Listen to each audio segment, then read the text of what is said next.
నమశంకరాయ. శివముక్కోటి జనవరి 3వ తారీఖు రోజున 2026 సంవత్సరంలో వస్తున్నటువంటిది పుష్యమాసము, ఆరుద్ర నక్షత్రము, పౌర్ణమి తిథితో కూడుకున్నటువంటిది. రవి ధనుస్సు రాశిలో ఉంటాడు. అద్భుతమైనటువంటి రోజు. ఈ రోజున శని సంబంధంగా ఇబ్బంది పడేటువంటి వాళ్ళు అనగా మేష, మిథున, కర్కాటక, సింహ, కన్య, వృశ్చిక, ధనస్సు, కుంభ, మీన రాశుల్లో జన్మించినటువంటి వారికి శని బాధలు ఉంటాయి.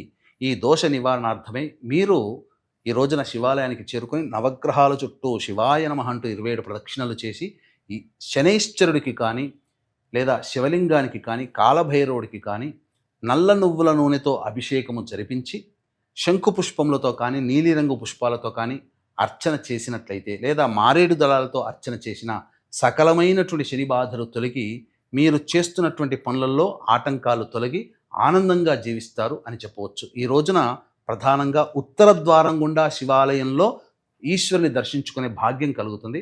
ఇటువంటి రోజుని అందరూ సద్వినియోగపరచుకోండి.